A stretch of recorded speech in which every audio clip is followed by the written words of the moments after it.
Hi, I'm Ash Montes. I work as a UX researcher and I wanted to cover this topic, how teams hire UX researchers today. I wanted to do this for a long time, but the more I had a chat with different recruiters, the more I felt, you know what? Instead of making a single video, let's have one for each stage of the hiring process. This one is all about the interview with the recruiter, and there's two others incoming. Quick background. This trilogy of videos is inspired by research done by Thomas and Lawton on how teams hire for UX researchers today. They have done a presentation at the UXPA conference in June. Their focus was the US market, but I think their findings apply more broadly. As someone who's based here in the UK, I've noticed quite a bit of overlap with practices there in the US. So I think their insights will be great to demystify the recruitment experience. Okay, imagine you've received an email with an invite for a phone chat, 30 minutes, 40 minutes with the technical recruiter. But here's a catch. Because job descriptions for UX researchers tend to be generic, at this point, you may be uncertain of what exactly the company expects from you. Let's hear from Lawton. A lot of the pain points we had were right at the beginning. We found that a lot of job descriptions are kind of boilerplate and they may not really be specified to the exact role that they're hiring for. It's kind of hard for a lot of job seekers to distinguish between similar roles at different organizations because they'll just have a lot of the same. So it's tough for folks to see different job descriptions and say, oh, that one's like a really good fit for me. I'm going to apply to this one. Why is that? I've heard of a few different reasons. Not many companies have UX maturity, so they end up relying on descriptions from other companies, or they have been reusing the same job description for all their researchers, even though they're giving less information to those applying. It's more efficient that way. Or it's their way to be inclusive and attract as many qualified researchers as possible. So when you're invited to speak with the recruiter, you can do one of two things. You can do some research beforehand, and this means reading articles on the company, finding out who is the head of research or design, and reading their LinkedIn posts, and sometimes even reaching out to a researcher that works on the team to learn how they're set up and about this opportunity. A simple LinkedIn message like this could work. If you haven't been very lucky getting info on the company, then the second thing is on the call with the recruiter, give them time to explain what profile they're looking for, and then be prepared to tailor your pitch, your answers to match that profile. That doesn't sound impossible. Now, I want to bring your attention to this one thing that might change the way you prepare for this first interview. We know it's usually a phone call with the technical recruiter, 30 to 40 minutes. Considering that the recruiter is a friendly, talkative person, you have 15 minutes to make an impression. It's short. Recruiters usually have 6 to 8 standard questions, so be prepared to answer those and keep it concise. They're mostly just checking boxes on salary expectations, why you applied, a few questions of that caliber. The one exception is if they ask about your process, like past research projects. Then it's best to share high level first and then check what details they want. Even for tell me about yourself, keep it tight. Rambling for 10 minutes prevents you from answering other key questions and puts you at a disadvantage. Oh yes, one of the recruiters I spoke to said the best advice they would give is to remind people it's a two-way street. So don't put yourself in that mode of only answering questions. Try to turn it into a conversation.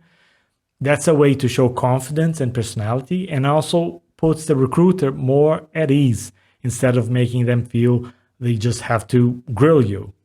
In fact, this might be a great opportunity to learn more about the position and what they're looking for. If you're trying to make this more conversational, you can ask a few questions too. What questions to ask depends on the company and the role. But here's a few questions to inspire you. The other thing is, in most companies, the recruiter wants the same as you. They want to put you through to the next stage. Their job is to get someone to join the company. That's good.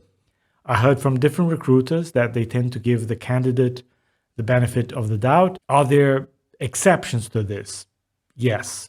The exception are the big companies that lots of people are applying to. So companies like big tech, this might be down to quality control. They don't want job seekers taking time away from the team.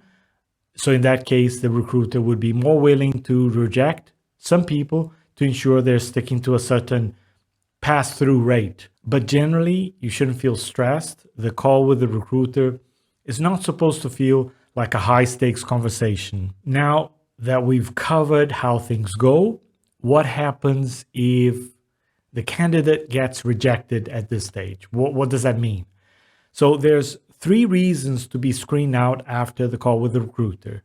First is they picked on the fact that the candidate doesn't understand as much of a certain topic as the resume conveys. So there's a discrepancy there.